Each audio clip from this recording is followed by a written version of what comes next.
ನಮಸ್ಕಾರ ವೀಕ್ಷಕರೇ, ಗ್ಯಾರಂಟಿ ವಿಶೇಷ ಕಾರ್ಯಕ್ರಮಕ್ಕೆ ಸ್ವಾಗತ. ನಾನು ಕಾರ್ತಿಕ್. ಎಂಎಲ್ಎ ಆಗಿ 2 ವರ್ಷಕ್ಕೆ ಮತ್ತೆ ಜೈಲಿನತ್ತ ಜನಾರ್ದನ್ ರೆಡ್ಡಿ. ಸುಂಕಲಮ್ಮ ದೇವಿಯ ಶಾಪ ರೆಡ್ಡಿಗೆ ತಟ್ಟಿದ್ದು ಹೇಗೆ? ದೇವಸ್ಥಾನವನ್ನೇ ಕೆಡವಿದ್ದ ರೆಡ್ಡಿ ಕೋಟೆಯೇ ಛಿದ್ರ. ಇದೇ ಈ ಹೊತ್ತಿನ ವಿಶೇಷ. ದೇವಿಯ ಕೋಪ, ರೆಡ್ಡಿಗೆ ಶಾಪ. ಪಾಕಿಸ್ತಾನವೇನಾದರೂ ನಮ್ಮ ಮೇಲೆ ದಾಳಿ ಮಾಡಿದ್ರೆ ಜನರ ರಕ್ಷಣೆ ಮಾಡೋಕೆ ಮಾಕ್ ಡ್ರಿಲ್ನ ಮಾಡಲಾಗ್ತಿದೆ. 54 ವರ್ಷದ ಬಳಿಕ ದೇಶದಲ್ಲಿ ಮೊದಲ ಬಾರಿಗೆ ಮಾಕ್ ಡ್ರಿಲ್ಗೆ ತಯಾರಿ ನಡೀತಾ ಇದೆ. ಇದರ ನಡುವೆ ಗಣಿ ದನಿ ಜನಾರ್ದನ್ ರೆಡ್ಡಿಗೆ ಸಿಬಿಐ ಕೋರ್ಟ್ ಶಿಕ್ಷೆ ನೀಡಿದೆ. ಓಬುಳಾಪುರಂ ಮೈನಿಂಗ್ ಕೇಸ್ನಲ್ಲಿ ಅಪರಾಧಿ ಅಂತ ತೀರ್ಪು ನೀಡಿದ್ರು. ರೆಡ್ಡಿ ಮತ್ತೆ ಜೈಲು ಪಾಲಾಗಿದ್ದಾರೆ. ಅದರ ಕಂಪ್ಲೀಟ್ ಡೀಟೇಲ್ಸ್ ಇಲ್ಲಿದೆ ನೋಡಿ.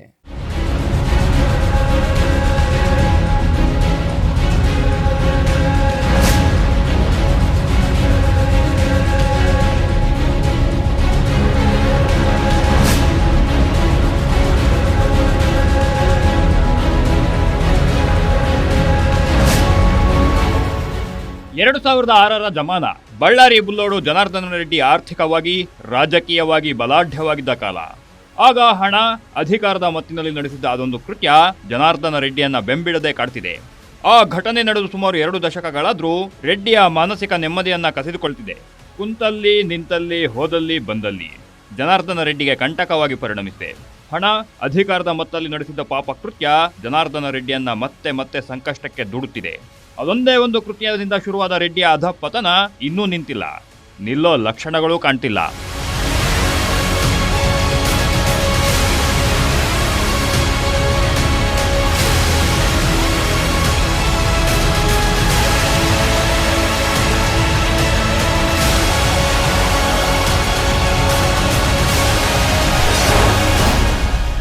ಸೆಪ್ಟೆಂಬರ್ 3, 2006 ಭಾನುವಾರ.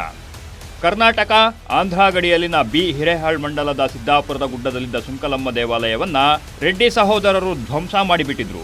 ಅದರ ಹಿಂದಿನ ದಿನ ಸ್ಥಳೀಯರು ದೇವಿಗೆ ಪೂಜೆ ಸಲ್ಲಿಸಿ ಮನೆಗೆ ತೆರಳಿದ್ರು. ಆದರೆ ಭಾನುವಾರ ಬೆಳಗ್ಗೆ ಗ್ರಾಮಸ್ಥರು ಬಂದು ನೋಡೋ ಹೊತ್ತಿಗೆ ಅಲ್ಲಿದ್ದ ದೇವಸ್ಥಾನ ನೆಲಸಮವಾಗಿತ್ತು. ಇದರಿಂದ ಭಕ್ತರು ಶಾಕ್ಗೆ ಒಳಗಾಗಿದ್ರು.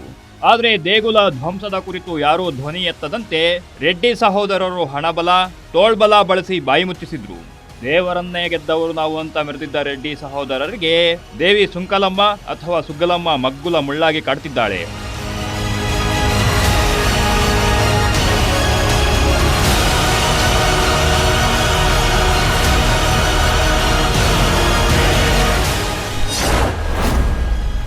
ಓಬುಳಾಪುರಂ ಮೈನಿಂಗ್ ಕೇಸ್ನಲ್ಲಿ ಜನಾರ್ದನ ರೆಡ್ಡಿ ಜೈಲಿಗೆ.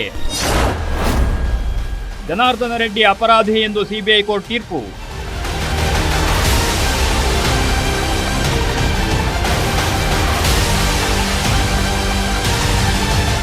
ಸುಂಕಲಮ್ಮ ದೇವಿ ದೇಗುಲ ಇದ್ದ ಗುಡ್ಡದಲ್ಲಿ ಭಾರಿ ಪ್ರಮಾಣದ ಕಬ್ಬಿಣದ ಅದಿರಿದೆ ಅನ್ನೋದು ರೆಡ್ಡಿ ಸಹೋದರರಿಗೆ ಗೊತ್ತಾಗಿತ್ತು. ರೆಡ್ಡಿ ಸಹೋದರರು ಅದಿರು ಗಣಿಗಾರಿಕೆಗೆ ಆಂಧ್ರದಲ್ಲಿ ಪರವಾನಗಿ ಪಡೆದುಕೊಂಡಿದ್ರು.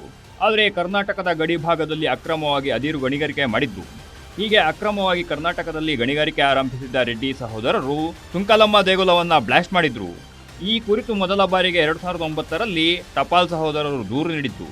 ಆದರೆ ಅವರಿಗೂ ರೆಡ್ಡಿ ಸಹೋದರರು ಬೆದರಿಕೆ ಹಾಕಿ ಅವರ ಬಾಯಿ ಮುಚ್ಚಿಸುವ ಕೆಲಸ ಮಾಡಿದ್ರು. ಆದರೆ ಇಷ್ಟೊತ್ತಿಗಾಗಲೇ ಸುಂಕಲಮ್ಮ ದೇವಿಯ ಶಾಪ ಜನಾರ್ದನ ರೆಡ್ಡಿಗೆ ತಟ್ಟಿಬಿಟ್ಟಿತ್ತು.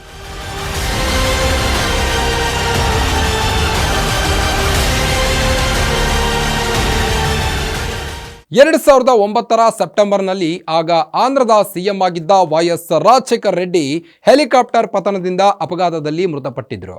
ಯಾವಾಗ ವೈಎಸ್ಆರ್ ಅಕಾಲಿಕ ನಿಧನ ಹೊಂದಿದ್ರು, ಅಲ್ಲಿಗೆ ಜನಾರ್ದನ್ ರೆಡ್ಡಿಗೆ ಇದ್ದ ಬಲವೇ ಉಡುಗಿ ಹೋಯಿತು. ರಾಜಶೇಖರ್ ರೆಡ್ಡಿಯ ಅಭಯದಿಂದ ಮೆರೆಯುತ್ತಿದ್ದ ಜನಾರ್ದನ್ ರೆಡ್ಡಿಗೆ ದುರದೃಷ್ಟ ಬೆನ್ನು ಹತ್ತಲು ಶುರು ಮಾಡಿತು. ರಾಜಶೇಖರ್ ರೆಡ್ಡಿ ನಿಧನದ ಬಳಿಕ ರೋಷಯ್ಯ ಆಂಧ್ರದ ಸಿಎಂ ಆದರು.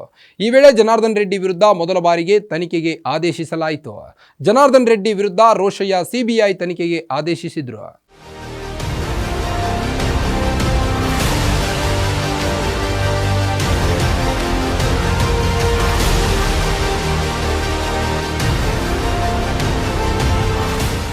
2009ರಲ್ಲಿ ಜನಾರ್ದನ ರೆಡ್ಡಿ ವಿರುದ್ಧ ಸಿಬಿಐ ತನಿಖೆಗೆ ಆದೇಶವಾದರೂ ರೆಡ್ಡಿಯನ್ನ ತಕ್ಷಣಕ್ಕೆ ಬಂಧಿಸಲಿಲ್ಲ. ಸುಮಾರು 2 ವರ್ಷ ತನಿಖೆ ನಡೆಸಿದ ಸಿಬಿಐ ಅಧಿಕಾರಿಗಳು ಜನಾರ್ದನ ರೆಡ್ಡಿ ವಿರುದ್ಧ ಸಾಕ್ಷ್ಯಗಳನ್ನು ಕಲೆ ಹಾಕಿದ್ರು. 2 ವರ್ಷದ ತನಿಖೆ ಬಳಿಕ ಸೆಪ್ಟೆಂಬರ್ 5, 2011ರಂದು ಸಿಬಿಐ ಡಿಐಜಿ ಲಕ್ಷ್ಮೀನಾರಾಯಣ ಬಳ್ಳಾರಿಯ ರೆಡ್ಡಿ ಮನೆ ಮೇಲೆ ದಾಳಿ ಮಾಡಿ ಜನಾರ್ದನ ರೆಡ್ಡಿಯನ್ನ ಬಂಧಿಸಿದ್ರು. ಇದಾದ ಬಳಿಕ ಹೈದರಾಬಾದಿನ ಚರ್ಲಪಲ್ಲಿ ಜೈಲಿನಲ್ಲಿ, ಬೆಂಗಳೂರಿನ ಪರಪ್ಪನ ಅಗ್ರಹಾರ ಜೈಲಿನಲ್ಲಿ ಜನಾರ್ದನ ರೆಡ್ಡಿ ಸುಮಾರು 3.5 ವರ್ಷ ಮುದ್ದೆ ಮುರಿದಿದ್ರು. ಸುಪ್ರೀಂ ಕೋರ್ಟ್ನಲ್ಲಿ ಬಳ್ಳಾರಿ ಪ್ರವೇಶ ಮಾಡಬಾರದು ಅನ್ನೋ ಷರತ್ತು ವಿಧಿಸಿ ಜನಾರ್ದನ ರೆಡ್ಡಿಗೆ ಜಾಮೀನು ಮಂಜೂರಾಗಿತ್ತು.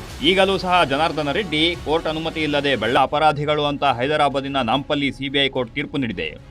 ಸುಮಾರು 14-15 ವರ್ಷಗಳ ಬಳಿಕ ಸಿಬಿಐ ಕೋರ್ಟ್ ತೀರ್ಪು ನೀಡಿದೆ. 219 ಸಾಕ್ಷಿಗಳು, 3,000ಕ್ಕೂ ಹೆಚ್ಚು ದಾಖಲೆಗಳನ್ನು ಪರಿಶೀಲಿಸಿ ಸಿಬಿಐ ಕೋರ್ಟ್ ತೀರ್ಪು ನೀಡಿದೆ. ಮಂಗಳವಾರ ಜನಾರ್ದನ ರೆಡ್ಡಿ ಪಾಲಿಗೆ ನಿರ್ಣಾಯಕ ದಿನ ಅಂತ ಹೇಳಿಕೊಂಡು ಬಂದಿದ್ದು ಈಗ ನಿಜವೇ ಆಗಿದೆ.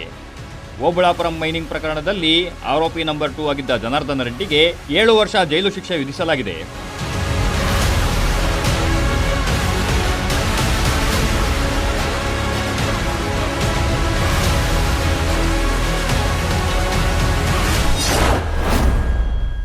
ಕೋರ್ಟ್ ತೀರ್ಪು ಬರುತ್ತಿದ್ದಂತೆ ಚರ್ಲಪಲ್ಲಿ ಜೈಲಿಗೆ ರೆಡ್ಡಿ. ಹೈಕೋರ್ಟ್ನಲ್ಲಿ ಮೇಲ್ಮನವಿ ಸಲ್ಲಿಸಲು ವಕೀಲರ ನಿರ್ಧಾರ.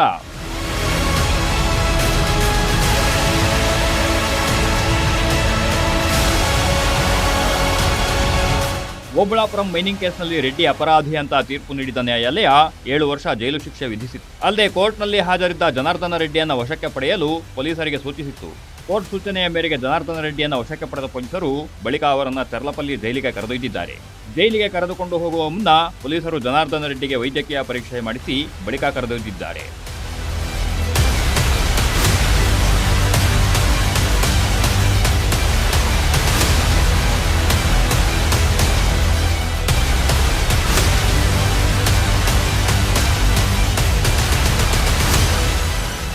ಕೋರ್ಟ್ ತೀರ್ಪು ಬರುತ್ತಿದ್ದಂತೆ ಜನಾರ್ದನ ರೆಡ್ಡಿ ವಿಚಲಿತರಾಗಿದ್ದರು. ಏನು ಮಾಡಬೇಕು ಅನ್ನೋದು ತೋಚದೆ ನಿರಾಸೆಗೊಂಡಿದ್ದರು. ಕೋರ್ಟ್ ತೀರ್ಪಿನಿಂದಾಗಿ ಮತ್ತೆ ಜೈಲು ಸೇರಬೇಕು ಅನ್ನೋ ಚಿಂತೆ ಅವರ ಮುಖದಲ್ಲಿ ಕಂಡಿತ್ತು. ಸಿಬಿಐ ಕೋರ್ಟ್ ಜನಾರ್ದನ ರೆಡ್ಡಿ ವಿರುದ್ಧ ತೀರ್ಪು ನೀಡಿದೆ. ಇದನ್ನು ಪ್ರಶ್ನಿಸಿ ಹೈಕೋರ್ಟ್ಗೆ ಮೇಲ್ಮನವಿ ಸಲ್ಲಿಸಲು ರೆಡ್ಡಿ ಪರ ವಕೀಲರು ತೀರ್ಮಾನಿಸಿದ್ದಾರೆ. ಅಲ್ಲದೆ ಜನಾರ್ದನ ರೆಡ್ಡಿಗೆ ಜಾಮೀನು ಮಂಜೂರು ಮಾಡಲು ಪ್ರತ್ಯೇಕ ಅರ್ಜಿ ಸಲ್ಲಿಸಲು ರೆಡ್ಡಿ ಪರ ವಕೀಲರು ಸಿದ್ಧರಾಗಿದ್ದು, ಬುಧವಾರ ಆಂಧ್ರ ಹೈಕೋರ್ಟ್ನಲ್ಲಿ ಅರ್ಜಿ ಸಲ್ಲಿಸಲು ನಿರ್ಧರಿಸಿದ್ದಾರೆ.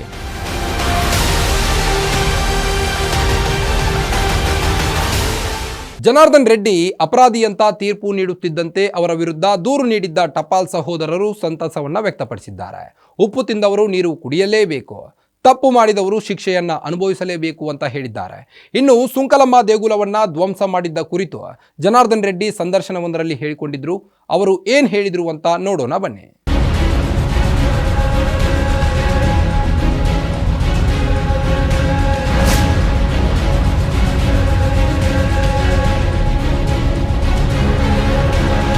ಓಬುಳಾಪುರಂ ಮೈನಿಂಗ್ ಕೇಸ್ನಲ್ಲಿ ಜನಾರ್ದನ ರೆಡ್ಡಿ ಅಕ್ರಮ ಎಸಗಿರೋದು ನಿಜ ಅಂತ ಸಿಬಿಐ ಕೋರ್ಟ್ ತೀರ್ಪು ನೀಡಿದೆ. ಈ ಪ್ರಕರಣದಲ್ಲಿ ರೆಡ್ಡಿ ಮಾಡಿರೋ ತಪ್ಪಿಗೆ ಪ್ರತಿಯಾಗಿ 7 ವರ್ಷ ಜೈಲು ಶಿಕ್ಷೆ ವಿಧಿಸಿದೆ. ಈಗಾಗಲೇ ಜನಾರ್ದನ ರೆಡ್ಡಿ 3.5 ವರ್ಷ ಜೈಲುವಾಸ ಅನುಭವಿಸಿದ್ದಾರೆ. ಹೀಗಾಗಿ ಉಳಿದ 3.5 ವರ್ಷ ಜೈಲಿನಲ್ಲಿ ಕಳೆದು ಶಿಕ್ಷೆ ಪೂರ್ತಿಯಾಗಲಿದೆ. 7 ವರ್ಷ ಜನಾರ್ದನ ರೆಡ್ಡಿಗೆ ಶಿಕ್ಷೆ ವಿಧಿಸಿರೋದ್ರಿಂದ ಶಾಸಕ ಸ್ಥಾನದಿಂದ ಅನರ್ಹರಾಗಿದ್ದಾರೆ.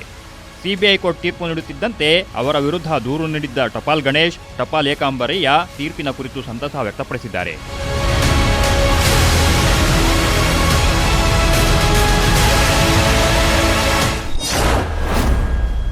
ಉಪ್ಪು ತಿಂದವರು ನೀರು ಕುಡಿದಿದ್ದಾರೆ ಎಂದ ಗಣೇಶ್.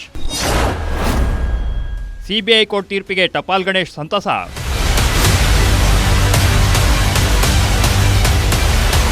ಹೈದರಾಬಾದ್ನ ನಾಂಪಲ್ಲಿ ಸಿಬಿಐ ಕೋರ್ಟ್ ನೀಡಿರೋ ತೀರ್ಪಿಗೆ ಟಪಾಲ್ ಗಣೇಶ್ ಸಂತಸ ವ್ಯಕ್ತಪಡಿಸಿದ್ದಾರೆ. ಜನಾರ್ದನ ರೆಡ್ಡಿ ಅಕ್ರಮ ಮಾಡಿದ್ದಾರೆ ಅನ್ನೋದು ಕೋರ್ಟ್ ತೀರ್ಪಿನಿಂದ ಗೊತ್ತಾಗಿದೆ. ಉಪ್ಪು ತಿಂದವರು ನೀರು ಕುಡಿಯಲೇಬೇಕು. ಇವರು ಉಪ್ಪು ತಿಂದಿದ್ದಾರೆ, ನೀರು ಕುಡಿದಿದ್ದಾರೆ ಅಂತ ಟಪಾಲ್ ಗಣೇಶ್ ಹೇಳಿದರು. ನೋಡಿ ಸರ್, ನಾನು ಹೇಳ್ತೀನಿ, ಯಾವುದೇ ಇರಲಿ ಒಂದು ಕಾನೂನಿನಲ್ಲಿ ಪರವಾನಗಿ ಪ್ರದೇಶಿಸ್ತೀವಿ. ನಾವು ಕಾನೂನು ಏನು ಪಡೆದುಕೊಂಡಿತ್ತು ಪ್ರದೇಶ, ಆ ಪ್ರದೇಶ ವ್ಯಾಪ್ತಿಯಲ್ಲಿ ನಮಗೆ ಗೌರ್ಮೆಂಟ್ ಟ್ಯಾಕ್ಸ್ ಕಟ್ಟಿ ನಾವು ಮೈನಿಂಗ್ ಮಾಡಿದ್ರೆ ಯಾವ ಶಾಪಗಳು ಬೀಳೋಕ್ಕಿಲ್ಲ. ಇದು ವ್ಯಾಪ್ತಿ ಮೀರಿ ಕೆಲಸ ಮಾಡಿದ್ರೆ ಕಂಪಲ್ಸರಿ ಶಾಪ ಎಫೆಕ್ಟ್ ಆಗೇ ಆಗ್ತೈತೆ. ನೋಡಿ, ಇವತ್ತು ಜನಾರ್ದನ್ ರೆಡ್ಡಿ ತಮಗೆಲ್ಲ ಗೊತ್ತಿದೆ, CBI ಚಾರ್ಜ್ ಶೀಟನ್ನು ಸವಾಲು ಮಾಡೋದ್ರಲ್ಲಿ ಫೇಲ್ಯೂರ್ ಆಗ್ಯಾರ. ನೀನು ಕೋರ್ಟಲ್ಲಿ ನೀನು ಅಕ್ರಮ ಮಾಡಿದ್ರೆ ರುಜುವಾತು ಮಾಡಬೇಕಾಗಿತ್ತು. ನಾನು ಹೇಳೋದು, ನೀನು ತೊಗೊಂಡೋ ಪ್ರದೇಶ ಎಲ್ಲಿದೆ, ಆ ಪ್ರದೇಶ ಎಷ್ಟು ಮೈನಿಂಗ್ ಮಾಡಿ ಏನು ಕತೆ ಅಂತ ತೋರಿಸ್ಬೇಕಾಗಿತ್ತು. ನೀನು ಮೈನಿಂಗೇ ಮಾಡಿಲ್ಲ, ಮೇಲ್ನೋಟಕ್ಕೆ ನಿಂದು ಅಕ್ರಮ ಬಯಲಾಗ್ತೈತೆ. ಹಾಗಾಗಿ ಇದು ಫೇಲ್ ಆಗಿ, ಹಾಗಾಗಿ ನೀನು ಅಕ್ರಮ ಮಾಡಿ ಜೈಲಿಗೆ ಉಪ್ಪು ತಿಂದ ನೀರು ಕುಡಬೇಕು. ಉಪ್ಪು ತಿಂದಾನ ನೀರು ಕುಡ್ದಾನ.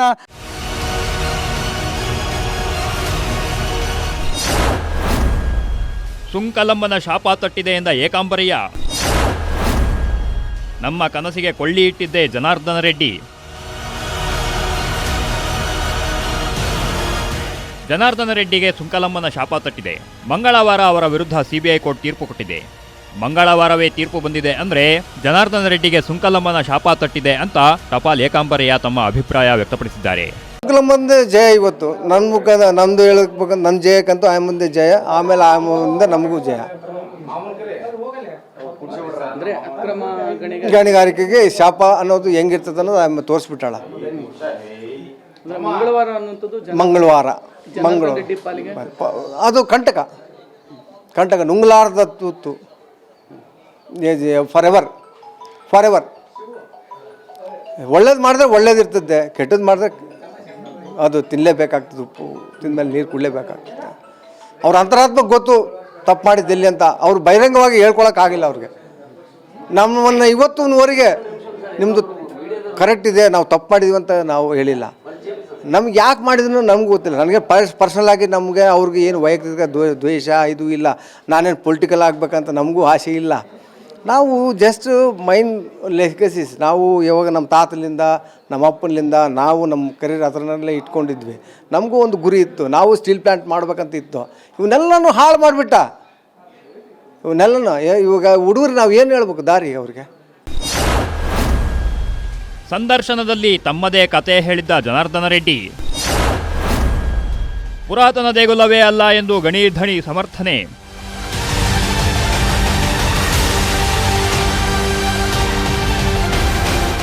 ಜನಾರ್ದನ ರೆಡ್ಡಿ ಕೆಲ ವರ್ಷಗಳ ಹಿಂದೆ ತೆಲುಗು ಮಾಧ್ಯಮವೊಂದಕ್ಕೆ ಸಂದರ್ಶನ ನೀಡಿದ್ರು. ಈ ಸಂದರ್ಶನದಲ್ಲಿ ಸುಂಕಲಮ್ಮ ದೇಗುಲದ ಕುರಿತು ಮಾತನಾಡಿದರು. ಸುಂಕಲಮ್ಮ ದೇಗುಲ ಪುರಾತನ కాలంದಿಂದಲೂ ఇత్తు ಅನ್ನೋ వాదవನ್ನ తల్లి ಹಾಕಿ తమ ನಡೆಯನ್ನ సమర్థನೆ ಮಾಡಿಕೊಂಡಿದ್ರು. అందరూ దాన్ని విరోధించినారు. కాకపోతే ఆ టెంపుల్ని తీయకూడదు అనేసి లోకల్గా కొంతమంది కోర్టుకు వెళ్ళడం జరిగింది. కోర్టు అన్ని డిపార్ట్మెంట్లకు, అప్పట్లో ఆంధ్ర గవర్నమెంట్ ఉండొచ్చు, మీకు archaeological survey of India, union గవర్నమెంట్లో అందరికీ కూడా అది ఏదైనా పురాతన కాలమైనటువంటి దేవాలయమా. ఇప్పుడు మీరు అంటున్నారు కదా, ఇప్పుడు చాలామంది ఏమంటే సుగలమ్మ దేవస్థానం కొన్ని వందల సంవత్సరాల నాటి పురాతనమైంది పడిగొట్టారు అనేటువంటిది విషయం. కానీ అది యాక్చువల్గా కాదు. సో హైకోర్టులో కేసులన్నీ కూడా కంప్లీట్గా కొట్టేశారు. ఇది రీసెంట్ స్ట్రక్చర్ అని చెప్పని అందరూ వచ్చి ఒక చిన్న టెంపుల్ అంటే మీకు చిన్న ఇటుకలు పెట్టి వాళ్ళు ఆ మైన్ ఓనర్స్ అప్పట్లో బిజినెస్ ఇవన్నీ పెద్దగా ఉండేది కాదు.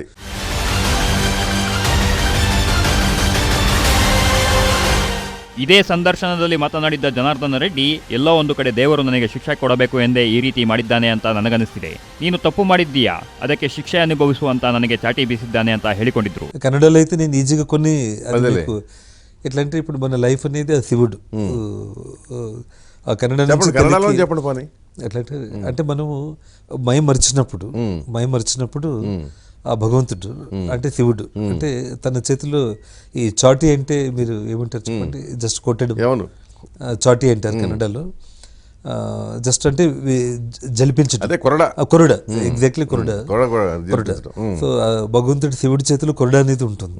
సో మనం ఎప్పుడైనా మైమరిస్తే ఆ కొరడ తీసుకొని కొద్దిగా అయినట్లు జలిపిస్తాడు. జలిపించినప్పుడు మనం మళ్ళీ అలర్ట్గా ఉండడం. సో కాబట్టి కొన్ని దేవుడు కూడా మళ్ళీ మన విధిలో ఇప్పుడు మనం ఏ తప్పు చేయకపోయినా కూడా మనకి ఏదైనా జరగాలి అంటే అది భగవంతుడి నిర్ణయం అయి ఉంటుంది. సో కాబట్టి వాటి నుంచి కొన్ని నేర్చుకోవడం అంటే చాలా నేర్చుకోవడమే జరుగుతుంది. ఇప్పుడు మీకు కష్టాల్లో ఉన్నప్పుడు ఎవరు మనవాళ్ళు ఎవరు కాదు, అసలు ప్రపంచం అంటే ఏమి. 11 ಸೆಪ್ಟೆಂಬರ್ 5 ಸೋಮವಾರ ಅವರನ್ನ ಅವರ ನಿವಾಸದಿಂದಲೇ ಸಿಬಿಐ ವಶಕ್ಕೆ ಪಡಿತಾರೆ. ಆದರೆ ಅವರು ಚಂಚಲಗೂಡ ಜೈಲು ಸೇರಿದ್ದು ಅದೇ ಮಂಗಳವಾರ. ಸೊ ಇವತ್ತು ತೀರ್ಪು ಪ್ರಕಟ ಆಗಿದ್ದು ಕೂಡ ಮಂಗಳವಾರವೇ. ಹೀಗಾಗಿ ಗಾಲಿ ಜನಾರ್ದನ ರೆಡ್ಡಿ ಅವರಿಗೆ ಸುಂಕಲಮ್ಮನ ಶಾಪ ತಗಲ್ತಾ ಅಂತಕ್ಕಂಥದ್ದು ಏನು OMC ಮತ್ತು AMC ಗಣಿ ಭಾಗದಲ್ಲಿ ಇದ್ದಂತಹ ಸುಂಕಲಮ್ಮ ದೇವಿ ದೇವಸ್ಥಾನವನ್ನು 2 ನಿಮಿಷದಲ್ಲಿ ಧ್ವಂಸವನ್ನ ಮಾಡ್ತಾರೆ. ಆ ದೇವಾಲಯ ಧ್ವಂಸ ಮಾಡಿದವರ ಶಾಪಕ್ಕೆ ಇವತ್ತು ಜನಾರ್ದನ ರೆಡ್ಡಿ ಅವರು ಗುರಿಯಾಗಿದ್ದಾರೆ ಅಂತಕ್ಕಂಥದ್ದು ಟಪಾಲ್ ಸಹೋದರರ ಮಾತು. ಈ ಒಂದು ದೇವಾಲಯದ ಏನು ಧ್ವಂಸ ಪ್ರಕರಣದಲ್ಲಿ ಭಾಗಿಯಾದಂಥ ಆಂಧ್ರದ ದಿವಂಗತ ಮಾಜಿ ಮುಖ್ಯಮಂತ್ರಿ YS ರಾಜಶೇಖರ ರೆಡ್ಡಿ ಅವರು ಕೂಡ ಏನು ಹೆಲಿಕಾಪ್ಟರ್ ದುರಂತದಲ್ಲಿ ಮೃತರಾದರು. ಅದಾದ ಬಳಿಕ ಯಡಿಯೂರಪ್ಪನವರಿಗೂ ಕೂಡ ಈ ಸಂಕಷ್ಟ ತಪ್ಪಲಿಲ್ಲ. ಮತ್ತು ಸುತ್ತಮುತ್ತಲಿರ್ತಕ್ಕಂಥ ಮೈನಿಂಗ್ ಅಂದರೆ ಏನು AMC ಮತ್ತು OMC ಸುಂಕಲಮ್ಮ ದೇವಾಲಯದ ಆಸುಪಾಸಿನಲ್ಲಿ ಏನು ಇದ್ದಂಥ ಮೈನಿಂಗ್ ಕಂಪ್ನಿಯ ಓನರ್ಗಳು ಜನಾರ್ದನ್ ರೆಡ್ಡಿ ಅವರ ಜೊತೆಗೆ ಒಡಂಬಡಿಕೆ ಮಾಡಿಕೊಂಡು ಆ ಹಣವನ್ನು ಏನು ತಿಂದಿದ್ರು ಅವರು ಕೂಡ ಇವತ್ತು ಸಾಕಷ್ಟು ಶಾಪಕ್ಕೆ ಗುರಿಯಾಗಿ ಸಂಕಷ್ಟಗಳನ್ನು ಅನುಭವಿಸ್ತಾ ಇದ್ದಾರೆ.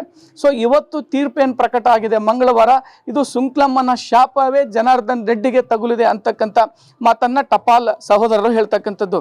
ಒಟ್ಟಾರೆಯಾಗಿ ಕಣ್ಣು ಮುಚ್ಚಿ ಕಣ್ಣು ಬಿಡೋದ್ರೊಳಗೆ ಸುಂಕ್ಲಮ್ಮ ದೇವಿ ದೇವಸ್ಥಾನವನ್ನು ಅಲ್ಲಿ ಧ್ವಂಸ ಆಗುತ್ತೆ. ಸುತ್ತಮುತ್ತಲಿರ್ತಕ್ಕಂಥ ಸುಮಾರು ಒಂದು 10-15 ಗ್ರಾಮದ ಜನರು ಸುಂಕ್ಲಮ್ಮ ದೇವಿಗೆ ಸಾಕಷ್ಟು ಅಲ್ಲಿ ನಡ್ಕೊಳ್ತಾ ಇದ್ರು. ಆ ದೇವಿ ಮಹಾತ್ಮೆ ಸಾಕಷ್ಟಿತ್ತು. ಹೀಗಾಗಿ ಆ ಜನರು ಕೂಡ ದೇವಿ ದೇವಸ್ಥಾನವನ್ನು ಏನು ಧ್ವಂಸ ಮಾಡಿದ್ರು ಜನಾರ್ದನ್ ರೆಡ್ಡಿ ಮತ್ತು ರೆಡ್ಡಿ ಬ್ರದರ್ಸ್, ಅದಕ್ಕೆ ಸಾಕಷ್ಟು ಹಿಡಿಶಾಪವನ್ನು ಹಾಕಿದ್ರು ಜನರು. ಇವತ್ತು ಸುಂಕ್ಲಮ್ಮ ದೇವಿ ಶಾಪ ಜನಾರ್ದನ್ ರೆಡ್ಡಿಗೆ ತಗಲಿದೆ ಅಂತಕ್ಕಂಥ ಮಾತನ್ನು ಹೇಳ್ತಾರೆ. ಜೊತೆಗೆ ಈ ತೀರ್ಪೇನು ಬಂದಿದೆ, ತೀರ್ಪಿಗೆ ಸ್ವಾಗತವನ್ನು ಕೂಡ ಟಪಾಲ್ ಸಹೋದರರು ವ್ಯಕ್ತಪಡಿಸ್ತಾರೆ. Venkatesh, guarantee news, Ballari.